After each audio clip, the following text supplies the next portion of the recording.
आत्मवंदन masters ध्यान साधना और ब्रह्म ज्ञान पत्री का गुरुकुल एसोसिएटेड विद पीएसएसएम की तरफ से मैं आशीष भाटिया आप सभी मास्टर्स का दिल से अभिनंदन करते हुए नमन करते हुए स्वागत करता हूं। साथ में अपने पितामह पत्री जी महाअवतार बाबा जी डिवाइन के सारे मास्टर्स का आह्वान करते हुए नमन करते हुए ध्यान रूपी सेशन की हम शुरुआत करने जा रहे हैं। जिसे शुरू करने के लिए हमारे बीच डॉक्टर विजय कुमार जी आ चुके हैं जो कि सूरत से हैं। तो वी वेलकम यू सर। आइए आज का सेशन शुरू करिए। नमस्कार सभी दोस्तों को। जैसे हम पहले से ही बात कर रहे हैं हमारे 7 सटल बॉडीज के ऊपर, तो उसी सेशंस को, उसी प्रेजेंटेशन को और आगे बढ़ाएंगे। तो सभी लोग जो भी सुन रहे हैं वो एकदम ध्यान से, मतलब पूरा सेशन अटेंड करने का प्रयास करिएगा। तो इसके लिए मैं एक प्रेजेंटेशन सभी के साथ शेयर करूंगा।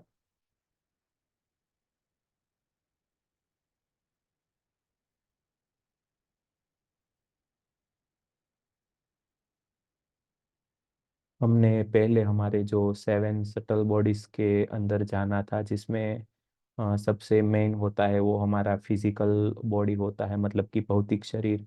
भौतिक शरीर जिसके ऊपर होता है वो होता है हमारा ईथरिक बॉडी, और बेसिक जो होता है वो मेन होता है हमारा एस्ट्रल बॉडी। तो इसी श्रृंखला में हमारा जो सबसे पहला जो मेन बॉडी होता है, जिनसे हम ये सभी भौतिक चीज़ों को एक्सपीरियंस करते हैं, या उसके बारे में जानते हैं, या जो भी कुछ इंटरेक्शन करते हैं वो भौतिक शरीर से हम करते हैं, तो उसी को हम आज जानने वाले हैं। तो भौतिक शरीर जो है वो हमारा सबसे इम्पोर्टेंट होता है यहाँ भौतिक दुनिया में जीने के लिए। तो पूरा हमारा जो भौतिक शरीर होता है वो अलग अलग 6 सिस्टम्स का बना हुआ होता है। मतलब कि जो हमारा भौतिक शरीर है उसको हम अंदर से गहराई से जानने का, परखने का प्रयास करेंगे, तो हमें भीतर से अलग अलग सिस्टम्स या अलग अलग जो तंत्र होते हैं वो मिलेंगे। और उसके डीप में आज हम बात करने वाले हैं। तो हमारा जो पूरा भौतिक शरीर है वो अलग अलग सिस्टम से चलता है। उसमें से सबसे पहली जो मेन सिस्टम होती है वो होती है हमारी डाइजेस्टिव सिस्टम। मतलब जो भी हम खाना खाते हैं या खाना पचाने का जो भी काम होता है वो हमारी डाइजेस्टिव सिस्टम से होता है। और जो हमारी दूसरी सिस्टम होती है वो होती है हमारी मस्कुलर सिस्टम। तो जो मस्कुलर सिस्टम होती है वो हमारे पूरे शरीर को एक रचनात्मक ढांचा देने का जो प्रयास करती है। और उसके बाद की जो तीसरी हमारी जो सिस्टम वो होती है हमारी नर्वस सिस्टम। तो नर्वस सिस्टम मीन्स सभी जगह से जो भी डेटा लाया जाता है या भेजा जाता है वो पूरा नर्वस सिस्टम से काम होता है। उसके बाद की जो सिस्टम होती है वो होती है रेस्पिरेटरी सिस्टम, मतलब हमारी जो ब्रीथिंग सिस्टम होती है। मतलब हम जो भी श्वास लेते हैं, श्वास से ऑक्सीजन वायु या उसके साथ में हम जो प्राण वायु लेते हैं उसको पूरे शरीर तक पहुंचाने का जो काम करती है वो होती है हमारी रेस्पिरेटरी सिस्टम। तो उसके बाद की जो पूरी सिस्टम होती है वो होती है सर्कुलेटरी सिस्टम, जिसमें हमारा पूरा रुधिराभिसरण तंत्र, मतलब कि ब्लड सर्कुलेशन का जो भी एक जगह से दूसरी जगह पहुंचाने का काम होता है। और उसके बाद का जो होता है हमारा स्केलेटन सिस्टम, मतलब जिसमें हमारा पूरे सभी बोन्स, हड्डियां आती है, वो शरीर को एक शेप देने का, मतलब एक ढांचा देने का काम करती है। तो ये सभी सिस्टम्स को हम आगे जाके डीपली स्टडी करने वाले हैं, क्योंकि अगर हम हमारे भौतिक शरीर को समझना चाहते हैं तो वो किस तरीके से कार्य करता है, किस तरीके से हम उसको ठीक रख सकते हैं, ये सभी चीजें जानने के लिए हमें जरूरत होती है हमारा जो भौतिक शरीर होता है उसके अंदर के अलग अलग सिस्टम्स को जानने की। तो ये सभी हम धीरे धीरे जानेंगे। तो उसमें जो सबसे पहले हमने बात की थी डाइजेस्टिव सिस्टम, उसको अगर हम डीपली समझने का प्रयास करेंगे तो उसमें जो मेन होता है हमारा खुराक पाचन करने का काम वगैरह होता है।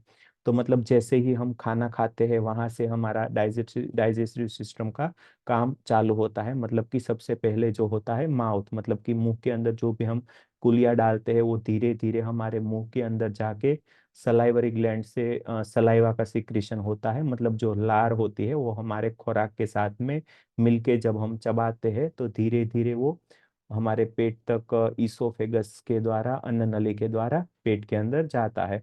और उसके बाद में जो लीवर और गॉल ब्लैडर के अंदर, स्टमक के अंदर अलग अलग जो भी हमारे पेट के जो ऑर्गन्स होते हैं उसके अंदर पूरे जो खुराक का होता है वो पाचन होता है। तो ये सबसे इम्पोर्टेंट सिस्टम होती है हमारे शरीर को अच्छा चलाने के लिए, शरीर को एनर्जी प्रोवाइड करने के लिए। तो इसका हमें बहुत ही ख्याल रखना जरूरी होता है। अगर हमारी जो होती है डाइजेस्टिव सिस्टम ठीक होती है तो शरीर का जो 50% रोग या 50% हेल्दी हमारा बॉडी बना रहता है। तो इसीलिए डाइजेस्टिव सिस्टम का बहुत ही इम्पोर्टेंट होता है। इसको अच्छा रखने के लिए हम जितना हो सके उतना हेल्दी से हेल्दी खाना खाने का प्रयास करना चाहिए। खाने में भी हम स्पेशली जो भी कार्बोहाइड्रेट्स होते हैं, मतलब जो अनाज अन्न वगैरह होते हैं, उसको जितना हो सके उतना कम रखने का प्रयास करते हैं। हरी सब्जी वगैरह का खुराक में ज्यादा इस्तेमाल करते हैं तो क्या होता है कि हमारी जो पूरी सिस्टम होती है वो अच्छे से काम करती है। अगर हमारी जो ये सिस्टम है वो अच्छे से काम नहीं कर पाती है तो हमें बहुत सारे अलग अलग तरीके के प्रॉब्लम्स आ सकते हैं। जैसे कि पाचन रिलेटेड प्रॉब्लम आ सकता है, उससे हमारा जो मोटापा कभी कभी बढ़ जाता है, या कभी कभी हमारा शरीर एकदम दुबला हो जाता है। ये सभी दिक्कतों की वजह ये हमारी डाइजेस्टिव सिस्टम होती है, वही होती है। तो ये इसका मतलब जो बेसिक ख्याल रखने की जरूरत होती है वो हमारे खुराक से ही होगी। तो जैसे ही हम खाना खाते हैं उसको अच्छे से चबा के अगर हम खाने का प्रयास करेंगे तो क्या होगा कि जैसे ही हम मुंह में ज्यादा से ज्यादा खुराक को चबाने का प्रयास करेंगे तो उसके अंदर सलाइवरी ग्लैंड से ज्यादा सलाइवा का सिक्रीशन होगा। और सलाइवा आते आते धीरे धीरे उसमें मिलके, खुराक में मिलते मिलते धीरे धीरे वो अंदर तक मतलब शरीर के सभी जो अन्न नली से जाके लीवर तक, या अलग अलग जो इंटेस्टाइन वगैरह होते हैं वहां तक, और जो हमारा फूड होता है, खुराक होता है, उसके साथ में जाएगी। तो हमारा जो डाइजेस्टिव सिस्टम होता है वो बहुत ही इंपॉर्टेंट होता है। उसको अच्छा रखने के लिए हमारे खुराक के ऊपर हमें जितना हो सके उतना ज्यादा ध्यान देने की जरूरत होती है। जितना हो सकता है उतना हेल्थी खाने का प्रयास करना है। साथ ही साथ में अ, थोड़ा सा कम मात्रा में खाने का प्रयास करना है, क्योंकि हम सभी लोगों की आदत बन जाती है कि 3 या 4 टाइम अच्छे से हम दबा के खाते हैं। तो उस वजह से कहीं ना कहीं जो हमारी डाइजेस्टिव सिस्टम होती है वो वीक हो जाती है, और अच्छे से उसका जो काम होता है वो नहीं हो पाता है। तो जैसे ही हम हेल्थी फूड खाना शुरू करते हैं, थोड़ा सा कम मात्रा में खाना शुरू करते हैं, ज्यादा हरी सब्जी वगैरह थोड़ा खाने का प्रयास करते हैं, और जीवन में पानी पीने का थोड़ा बढ़ाते हैं। तो पानी पीने से क्या होता है कि जैसे ही हम पानी पीते हैं तो शरीर के अंदर सारा जमा हुआ जो भी इंटेस्टाइन के अंदर कचरा जमा हुआ होगा वो सभी पानी के साथ मिलके उसका और पाचन होगा, या फिर वो जो भी मतलब है वो उसका निकाल कर दिया जाएगा। तो हमारा जो डाइजेस्टिव सिस्टम है उसको अच्छे से रखना है, वो बेसिक जरूरी है शरीर को ठीक रखने के लिए, अच्छा चलाने के लिए। क्योंकि हमारे शरीर को जो भी पावर्स की जरूरत होती है वो हमारे डाइजेस्टिव सिस्टम से ही हमें मिलता है। मतलब अलग अलग जो भी हमारे सेल्स में जो भी कार्बोहाइड्रेट्स वगैरह, प्रोटीन वगैरह जो भी चाहिए होता है वो हमें खुराक के द्वारा ही मिलते हैं। तो खुराक के द्वारा हमें जो भी शरीर में पहुंचने के लिए डाइजेस्टिव सिस्टम इम्पोर्टेंट होती है। उसके द्वारा ही सभी हम जो भी खाते हैं उसका पाचन होके वो पूरे शरीर तक धीरे धीरे जाता है।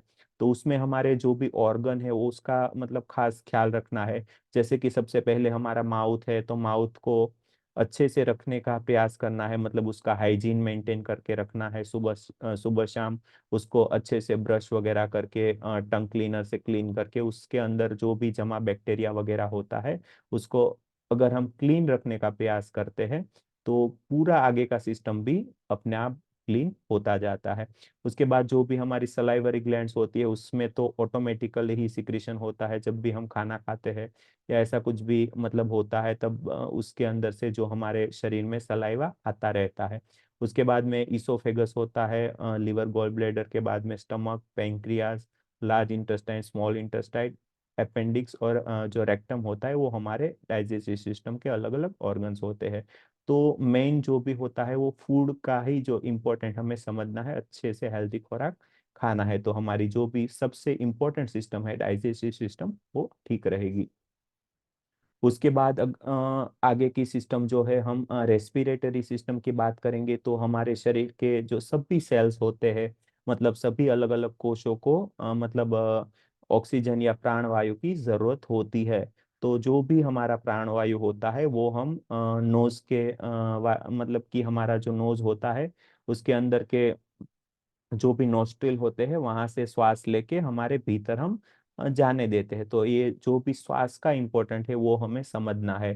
तो इसके लिए जो भी मेन हमारी सिस्टम होती है वो रेस्पिरेटरी सिस्टम को पूरा अगर हम समझने का प्रयास करते हैं, तो हमारी जो श्वास है उसकी शुरुआत नोस्ट्रिल से होके धीरे धीरे वो नेजल कॉन्का करके अंदर कैविटी होती है, उसके बाद में जो फ्रंटल साइनस होता है वहां पे जाके उसके बाद में अलग अलग स्फेनोइड साइनस होता है, नेजल कैविटी होती है, वहां से गुजरते हुए जो हमारा फेरिंग्स होता है, मतलब कि श्वास नली के आगे का हिस्सा, उसके बाद में श्वास नली से जाके ट्रकिया के मार्फत हमारे जो दोनों लंग्स होते हैं उसके अंदर वो प्रवेश करती है।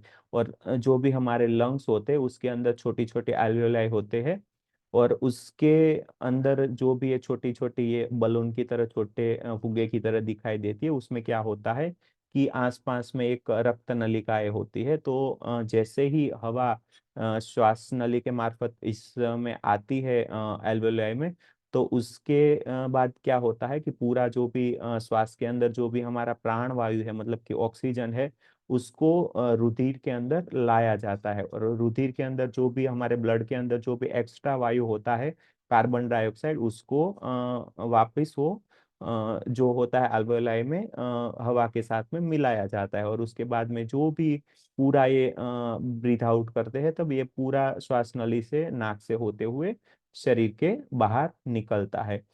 तो ये पूरा जो सिस्टम होता है वो भी हमें समझने की जरूरत होती है। उसको अच्छा रखने के लिए हमें रेगुलरली प्राणायाम करने की जरूरत होती है। उसके बाद में जो भी हम मेडिटेशन करते हुए हमारी ब्रीथ के ऊपर कंसंट्रेशन करते हैं, उससे भी हमारा जो भी रेस्पिरेटरी सिस्टम ठीक रहता है। और उसके बाद में जो भी हमारा राइट लंग्स और लेफ्ट लंग्स दोनों होते हैं, उसकी हेल्दी बनाए रखने के लिए हम जितना हो सके उतना स्मोकिंग वगैरह को अवॉइड करना चाहिए, तभी हमारी जो रेस्पिरेटरी सिस्टम है वो ठीक रह पाएगी। और अगर वो ठीक नहीं रहती है तो बहुत सारे अलग अलग प्रॉब्लम्स हमारी लाइफ में आ सकते हैं, जैसे कि शुरुआत होती है कफ्स वगैरह से, और उसके बाद में जैसे जैसे हमारे जो लंग्स होते हैं उसके अंदर आल्वियोलाई में कफ मतलब एक लिक्विड फ्लूइड भरता जाता है, वैसे वैसे हमारा कफ अस्थमा वगैरह बढ़ते जाते हैं। तो हमें उसको अच्छा रखने की, ठीक रखने की जरूरत है, और वो होता है हमारा जो प्राणायाम होता है या मेडिटेशन होता है उसके दौरान। या मतलब अगर कोई भी स्मोकिंग स्मोकिंग वगैरह करते हैं तो स्मोकिंग वगैरह जल्दी से जल्दी वो स्टॉप करके मतलब हमारे जो रेस्पिरेटरी सिस्टम है उसके अंदर फ्यूचर में आने वाले सभी डिजीज को, सभी प्रॉब्लम्स को हम ठीक कर सकते हैं या तो अटका सकते हैं। तो ये जो भी हमारी रेस्पिरेटरी सिस्टम है वो भी हमें उसका भी ध्यान रखने की बहुत ही आवश्यकता है। उसके बाद में जो हमारी तीसरी सिस्टम होती है वो होती है हमारी मस्कुलर सिस्टम। मतलब कि हमारा पूरा जो शरीर होता है उसको चलायमान करने के लिए, उसमें गति प्रोवाइड करने के लिए ये पूरा जो मस्कुलर सिस्टम हमारे शरीर में होता है, उसके अंदर बहुत अलग अलग तरीके के मसल्स होते हैं जिसको मोटर नर्व्स के द्वारा चलाए जाते हैं।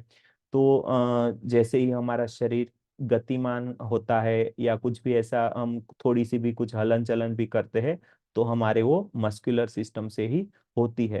तो उसको ठीक रखने के लिए, अच्छा रखने के लिए हम क्या कर सकते हैं कि हमारे खुराक के अंदर हम जो भी प्रोटीन वाले फूड्स होते हैं उसका ज्यादा से ज्यादा इंटेक करें, ज्यादा से ज्यादा जितना हो सके उतना ग्रहण करना है। और हमारे जो खुराक है उसके ऊपर ध्यान देने के बाद में जीवन में थोड़ी सी एक्सरसाइज को अवश्य हमारे शरीर का हिस्सा बनाना है। सुबह या शाम जब भी हमें थोड़ा सा भी टाइम मिले तो 10-15 मिनट दिन में थोड़ा सा भी जो भी बेसिक एक्सरसाइज, जंपिंग या रनिंग या कुछ भी, थोड़ा सा ऐसा कुछ ना हो सके तो सिर्फ वॉकिंग या ऐसा कुछ भी करके हम पूरे हमारी जो मस्कुलर सिस्टम होती है उसको ठीक रख सकते हैं। अगर कोई भी मसल्स बिना काम करे ऐसे ही मतलब पड़ा रहता है तो धीरे धीरे वो शरीर में स्टिफ होना चालू हो जाता है, उसकी जो कार्य क्षमता है वो घटती जाती है। तो ये हमें बहुत ही समझने की जरूरत होती है कि शरीर को जितना हो सके उतना गति में रखने का प्रयास करना है, हर रोज एक्सरसाइज करने का प्रयास करना है, और जितना हो सके उतना उसको सभी मसल्स को एक्टिव रखने का प्रयास करना है। उसके बाद की जो हमारी मेन सिस्टम होती है वो नर्वस सिस्टम, मतलब पूरे शरीर को चलाने का जो काम होता है वो हमारी नर्वस सिस्टम से होता है। मतलब कहीं पे अगर हमें कुछ भी स्पर्श होता है या कुछ भी टच होता है, या हम आंखों से कुछ भी देखते हैं, या मतलब जीभ से कुछ भी टेस्ट लेते हैं, या कुछ भी हाथ से कुछ भी स्पर्श करते हैं, या नाक से कुछ भी स्मेल करते हैं, वो सभी जो भी डेटा होगा वो पूरा ब्रेन तक पहुंचेगा हमारी नर्वस सिस्टम से। तो इसके मेनली दो हिस्से होते हैं, मतलब सेंट्रल नर्वस सिस्टम और पेरिफेरल नर्वस सिस्टम। तो सेंट्रल नर्वस सिस्टम में हमारा ब्रेन और स्पाइनल कॉर्ड आता है, और जो भी पेरिफेरल नर्वस सिस्टम होती है उसमें गैंग्लियन और अलग अलग जो होती है वो नर्व्स आते हैं।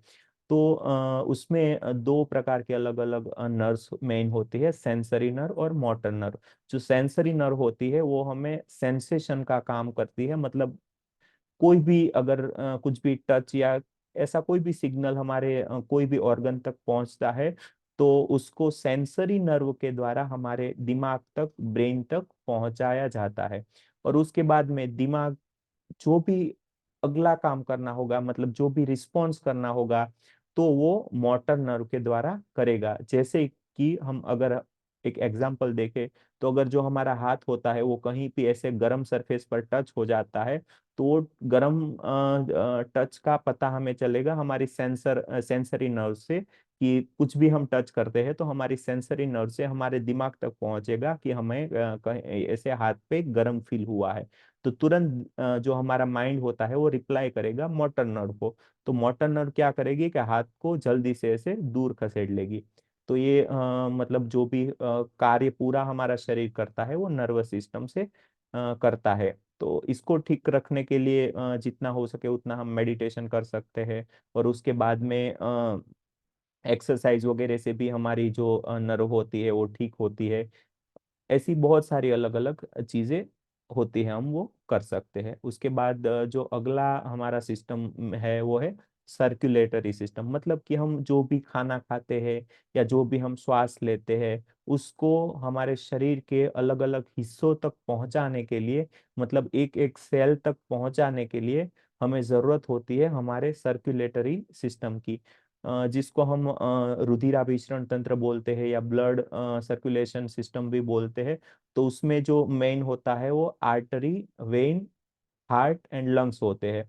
तो मतलब सबसे स्टार्टिंग में जो भी हमारे लंग्स होते हैं उसके द्वारा जो भी ऑक्सीजनेटेड ब्लड होता है वो हमारे हार्ट में आता है, और हार्ट से पंप करके ये पूरी शरीर तक जो भी ये रेड कलर की आर्टरीज दिखाई दे रही है उसके द्वारा पूरे शरीर तक पहुंचाया जाता है, एक एक सेल तक जो भी मतलब अच्छा ब्लड होता है वो रेड कलर में यहाँ पे दिखाया गया है, वो आर्टरीज के द्वारा पूरे बॉडी में पहुंचता है। पूरे बॉडी में वो क्या करता है, हर एक सेल तक, सेल के लिए जो भी जरूरी चीजें हैं, मतलब पोषक तत्व है, ऑक्सीजन है, या अलग अलग जो भी तत्व होता है वो ब्लड के द्वारा अलग अलग सेल तक पहुंचते हैं। और सेल क्या करता है कि सेल के अंदर जो भी एक्स्ट्रा तत्व मतलब निकले हैं, वो सभी तत्व के साथ में जो भी कार्बन डाइऑक्साइड निकला है उसको वो ब्लड के साथ मिला के वापस हृदय तक, हार्ट तक पहुंचाएगी। जो ये हम इसको वेन के रूप में जानते हैं, वो वेन से क्या होता है कि पूरा जो कार्बन डाइऑक्साइड वाला जो भी ब्लड होता है वो हमारे हार्ट तक आता है, और हार्ट वापस उसको पंप करके ले जाता है हमारे लंग्स में, और लंग्स में पूरा जो भी ब्लड होता है वो क्लीन होके वापस वो ऐसे ही पूरा जो ब्लड सर्कुलेशन होता है वो चलता रहता है। तो इसमें जो भी मतलब बेसिकली दो ही चीजें हमें आर्टरीज और वेन देखनी है। जो ब्लू ब्लू कलर वाली है वो वेन होती है, वेन है रूप में दिखाया जाता है। और जो भी रेड कलर वाली है वो आर्टरी के रूप में दिखाया जाता है। तो इसको ठीक करने के लिए हम जितना हो सके उतना हमारे ब्रीथिंग एक्सरसाइज वगैरह, जो भी फिजिकल एक्सरसाइज है उसके ऊपर ध्यान दे सकते हैं। जो भी हमारा खुराक है उसके ऊपर ध्यान दे सकते हैं। तो ये सभी चीजें करने से हमारी जो सर्कुलेटरी सिस्टम होती है वो अपने आप ठीक होती है। अगर उसमें कोई भी दिक्कत आती है तो हमें बहुत सारे अलग अलग तरीके के प्रॉब्लम्स आते हैं। अगर हमारे खुराक में कोलेस्टेरॉल वगैरह होते हैं तो वो क्या होता है कि हमारे जो हार्ट होता है उसमें छोटी छोटी ये नलिकाएं रहती है, छोटी छोटी आर्टरीज रहती है, उसके अंदर ब्लॉकेजेस पैदा करते हैं। और उसकी वजह से जो ब्लड फ्लो होना चाहिए वो अच्छे से नहीं हो पाता है। उसकी वजह से अलग अलग हमारे प्रॉब्लम्स आती है। अगर हमारी सर्कुलेटरी सिस्टम में कोई भी प्रॉब्लम आती है तो वो बड़ा ऑपरेशन या बड़ी प्रॉब्लम के रूप में ही हमारे शरीर तक आएगी। तो इसका हमें बहुत ही ख्याल रखना है। इसके लिए हम हमारे खुराक के प्रति जागृत रह सकते हैं। हमारी जो ब्रीथिंग एक्सरसाइज है, प्राणायाम है वगैरह हम लाइफ में इम्प्लीमेंट कर सकते हैं। उसके बाद में हमारे जो भौतिक शरीर को मतलब फिजिकल बॉडी की एक्सरसाइज है वगैरह भी, इसके लिए भी हम दिन में टाइम निकाल सकते हैं। तो ये सभी चीजें करके हमारी जो सर्कुलेटरी सिस्टम है उसको हम मतलब ठीक रख सकते हैं। जो उसके बाद का जो सिस्टम होता है वो होता है हमारा स्केलेटन सिस्टम। स्केलेटन सिस्टम क्या करता है कि हमारे पूरे जो भी शरीर है उसको एक शेप में बनाने का काम करता है। क्योंकि जो भी हमारा गुरुत्वाकर्षण बल है उसकी वजह से हमारा पूरा शरीर ऐसे, अगर हमारे स्केलेटन सिस्टम नहीं होगा शरीर में तो पूरा एक ढेर की तरह गिर जाएगा। लेकिन उसको शेप में रखने के लिए, उसको आकार देने के लिए हमारा जो स्केलेटल सिस्टम होता है वो शरीर के अंदर सबसे इम्पोर्टेंट रोल निभाता है। उससे ही हमारे शरीर को एक प्रोटेक्शन भी मिलता है और शेप भी मिलता है। उसमें अलग अलग तरीके के मतलब अलग अलग बोन्स होते हैं। वो बोन के द्वारा ये पूरा जो हमारा स्केलेटन सिस्टम बनता है वो हमारे शरीर को एक आकार देने का कार्य करता है, साथ साथ में मजबूताई और शरीर के अंदर के जो भी ऑर्गन होते हैं उसको एक प्रोटेक्शन देने का काम करते हैं। उसमें सबसे स्टार्टिंग जो भी हम ऊपर से देखना स्टार्ट करेंगे तो जो हमारा स्कल होता है वो मेनली हमारा जो ब्रेन होता है, दिमाग होता है, उसको प्रोटेक्शन देने का काम करता है। हमारा जो स्कल होता है उसके अंदर जो कैविटी होती है, सेरिब्रल कैविटी, उसके अंदर एक फ्लूइड मतलब कि लिक्विड भरा रहता है। और वो लिक्विड के अंदर हमारा जो ब्रेन होता है, दिमाग होता है, वो सुरक्षित रहता है। अगर हमारा स्कल ही मतलब नहीं है तो हमारे दिमाग को प्रोटेक्शन मिल ही नहीं पाएगा। इसलिए जो हमारा स्केलेटन सिस्टम है वो बहुत ही इंपॉर्टेंट होता है। उसके बाद में जो हमारी आईज होती है, आंखें होती है, उसको भी एक दो कैविटी में रखने का जो भी जिसको ऑर्बिट के नाम से जाना जाता है वो होता है। उसके बाद में जो भी हमारा मैक्सिलरी और मैंडिबल दो जबड़े होते हैं उसको भी हम खुराक को चबाने के लिए, सभी चीजों के लिए भी ये जरूरी होता है। उससे ही हमारी जो हड्डी होती है वो स्ट्रांग होती है, उसकी वजह से ही हम चबा सकते हैं। उसके बाद में जो हमारा स्पाइनल कॉर्ड को प्रोटेक्शन करने के लिए जो अलग अलग वर्टिब्राज होती है वो हमारे जो स्पाइनल कॉर्ड होता है उसको मतलब प्रोटेक्शन देती है। और उसके बाद में जो भी हमारे रिब्स होती है वो हमें हमारे जो लंग्स होते हैं उसको प्रोटेक्शन देने का काम करती है। और उसके बाद में जो हमारा हाथ वगैरह होते हैं उसमें भी मतलब अच्छे से बोन काम करते हैं, तभी हमारा जो पूरा शरीर है वो चल पाता है। तो स्केलेटन सिस्टम ठीक रखने के लिए हमारी जो भी खुराक में जितना मतलब हमें चाहिए उतनी मात्रा में कैल्शियम का इस्तेमाल, मतलब कैल्शियम का इंटेक जरूर करना है। अगर हमारा जो स्केलेटन मतलब हड्डियां वीक होगी या ऐसा कुछ भी दिक्कत होगा तो बार बार फ्रैक्चर्स आते हैं, बार बार वो टूटती रहती है या अन्य ऐसी छोटी मोटी दिक्कतें हमारे जीवन में आती रहती है। तो ये बात हमें जरूर समझनी है कि हमारा स्केलेटन सिस्टम जितना ही डेवलप होगा उतना ही हमारा पूरा बॉडी है वो स्ट्रांग हो पाएगा। और उसके लिए जो भी हमें कैल्शियम वगैरह फूड्स की जरूरत होती है वो हम ले सकते हैं। तो ये हो गए हमारे शरीर के अलग अलग जो भी सिस्टम थे। मेनली जो 6 सिस्टम हमने देखे वही से हमारा पूरा जो शरीर होता है वो चलता है। उसके बाद में एक दो और सिस्टम होते हैं जैसे रिप्रोडक्टरी सिस्टम वगैरह, लेकिन उसको हम यहाँ पे हमारा बेसिक शरीर चलाने के लिए नहीं देखेंगे। तो ये जो मेन 6 सिस्टम हमने देखे वो बहुत जरूरी है हमारे भौतिक शरीर को ठीक रखने के लिए। मतलब कि अगर हम अच्छे से खुराक लेते हैं, अच्छे से एक्सरसाइज करते हैं, अच्छे से प्राणायाम करते हैं, अच्छे से मेडिटेशन करते हैं, तो इसके कारण जो हमारे ये 6 के 6 सिस्टम अच्छे से चलते हैं, अच्छे से ठीक रहते हैं, और उसके बाद हमारा शरीर ही पूरा अच्छे से काम कर सकता है। तो हमारे शरीर को समझने के लिए हमारा शरीर का जो मेन मतलब बेसिक एक होता है, वो होता है हमारा सेल। मतलब एक कोश, एक ही तरीके के सेल से बन के हमारा पूरा शरीर बना हुआ होता है। जो हमारा एक एक शरीर के हमारे शरीर के जो एक एक सेल होता है, सेल के अंदर हमारे पूरे घर के अंदर जो भी गतिविधि चलती है, पूरे पूरे काम जो भी काम चलते हैं, वो सभी काम हमारे एक एक सेल के अंदर चलते हैं। मतलब कि अगर हम सेल को थोड़ा सा बड़ा करके देखें तो उसके अंदर मतलब जो भी ये आसपास की ये पूरी एक प्रोटीन की बनी हुई दीवार दिखाई देंगी, जो हमें हमारे घर के ढांचे के रूप में मतलब हमें दिखाई देता है। और उसके बाद में जो होता है मतलब एक न्यूक्लियस की मेम्ब्रेन होती है, मतलब जिसको हम बेडरूम बोलते हैं। ये जो पूरा न्यूक्लियस की मेम्ब्रेन बन के पूरा एक बेडरूम बनता है मतलब हमारे सेल में। उसके बाद में अलग अलग तरीके के रिबोसोम्स होते हैं, माइक्रोट्यूब्यूल्स होते हैं। ऐसे बहुत सारे अलग अलग चीजें हमारे सेल में होती है। माइटोकॉन्ड्रिया होते हैं, लाइसोसोम्स होते हैं। उसमें से जो मेन होता है वो हमारा जो न्यूक्लियोलाई होता है, मतलब कि हमारा डीएनए रंगसूत्र जिसको हम बोलते हैं, वो बहुत ही इंपॉर्टेंट होता है। मतलब हमारे घर में कौन रहता है, तो हम इंसान रहते हैं, वैसे ही हमारे सेल के अंदर ये जो न्यूक्लियोलाई होते हैं वो रहते हैं, हमारे डीएनए रहते हैं। तो डीएनए एक इंसान जो भी कार्य कर सकता है, वो सभी कार्य हमारा जो ये न्यूक्लियोलाई होता है वो सब कुछ काम कर सकता है। मतलब कि अलग अलग न्यूक्लियोलाई आसपास में आके दूसरे नए न्यूक्लियोलाई बना सकते हैं, और दूसरे जो भी नए न्यूक्लियाई होंगे वो दूसरा नया सेल बनाएंगे।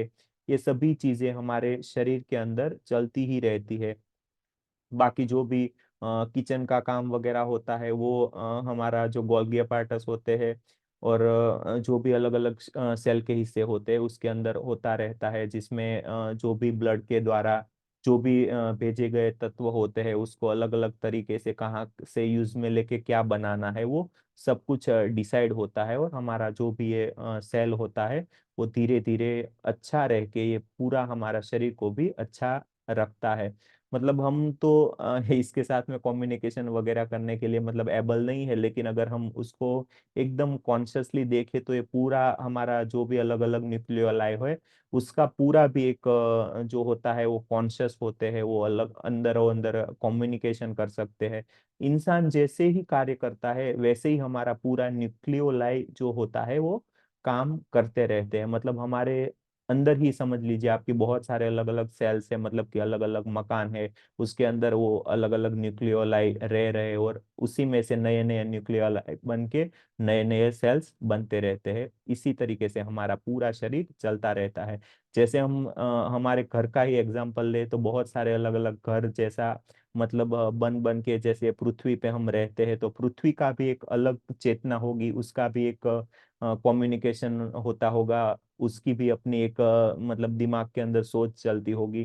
तो जैसे पृथ्वी के साथ में हमारा कम्युनिकेशन नहीं है, वैसे ही हमारे सेल के साथ में भी नहीं है। तो जैसे ही पृथ्वी के लिए हम हमारा घर छोटा सा हिस्सा है, या हम उसके अंदर रहने वाले इंसान बहुत ही छोटे से एक वो चीज है, वैसे ही हमारा जो सेल होता है वो हमारे लिए एक सेल, उसके अंदर रहने वाले न्यूक्लियोलाई है, वो बिल्कुल जैसे ही इंसान सब काम करते हैं पृथ्वी के लिए, वैसे ही हमारे शरीर के लिए सब काम करते हैं ये न्यूक्लियोलाई। तो हमें इससे ये समझना है कि हमारा जीवन जितना हो सके उतना सिंपल सोबर सोबर अगर हम रखने का प्रयास करेंगे तो सब कुछ सिस्टम पूरा ठीक से चलेगा। वरना मतलब क्या होता है कि हमें लगता है कि हमारा इंडिविजुअल अप्रोच से ही हम सभी काम जीवन में करते हैं, लेकिन जैसे ही हम हमारे सभी काम होते हैं उसके प्रति अगर जो हमारी मदर अर्थ है उसको थोड़ा सा भी इधर उधर लगता है तो मतलब टाइम टाइम पे अलग अलग घटनाओं के द्वारा वो कंट्रोल करती रहती है। सेम वैसे ही हमारे बॉडी में भी वैसा ही होता है।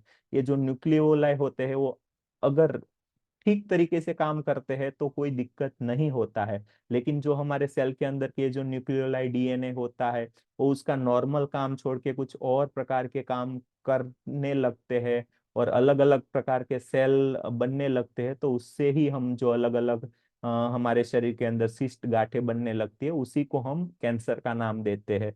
तो उसी को ठीक करने के लिए हमें भी वो सर्जरी वगैरह की रिक्वायरमेंट रहती है।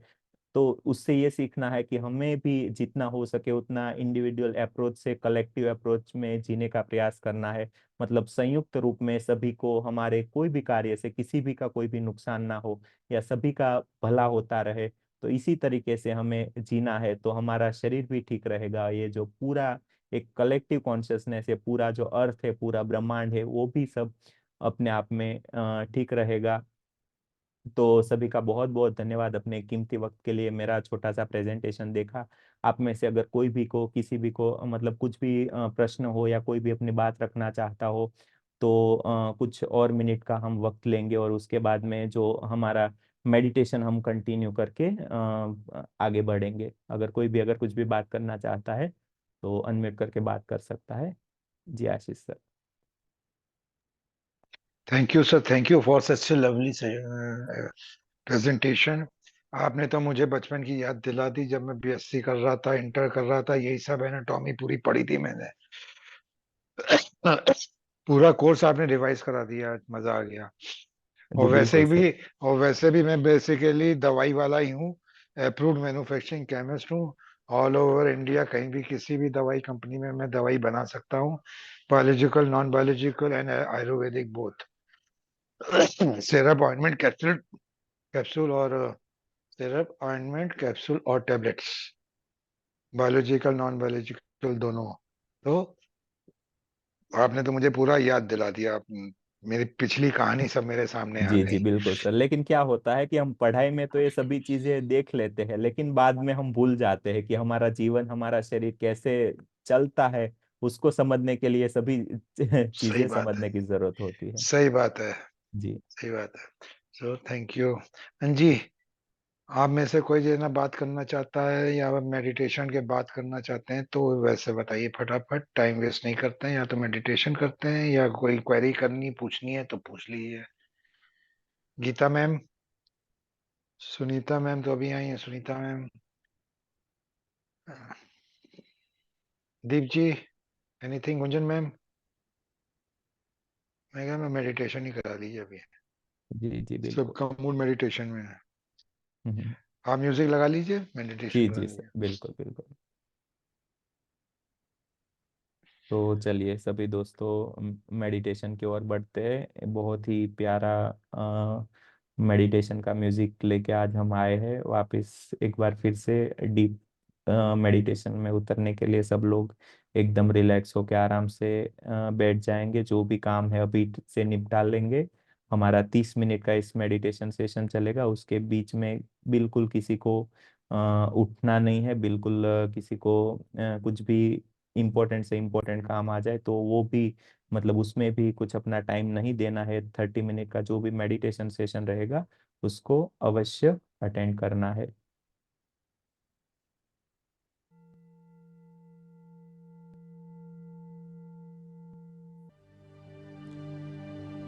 तो सभी लोग एकदम रिलैक्स होकर आराम से आरामदायक ध्यान स्थिति में बैठ जाएंगे। पालथी लगा के अपने दोनों हाथों को जोड़ के अपनी दोनों आंखें एकदम आराम से बंद करके अपना पूरा ध्यान आती जाती श्वासों के ऊपर लगाने का प्रयास करेंगे। श्वासों को देखेंगे। जैसे ही हम हमारी श्वासों के प्रति कॉन्शियस हो जाते हैं वैसे ही हम महसूस कर पाएंगे कि हमारी श्वासें धीरे धीरे अपने आप गहरी और शांत होने लगती है। तो महसूस करें अपनी गहरी और शांत होती हुई श्वासों को देखें। अपना पूरा ध्यान आती जाती श्वासों के ऊपर लगा के रखें। एक दो गहरी श्वास के साथ में ध्यान की गहराई में उतरने का प्रयास करेंगे। एकदम शांत होके, रिलैक्स होके, पूरा ध्यान सिर्फ श्वासों के ऊपर। महसूस करेंगे अपने भीतर की दिव्य ऊर्जा को, दिव्य शक्ति को। एकदम रिलैक्स और शांत होके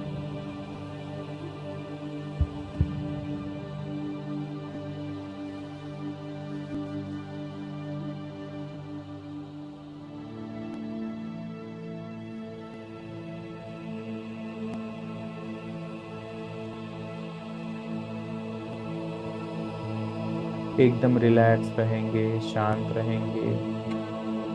अपने भीतर जो कुछ भी होता है होने देंगे।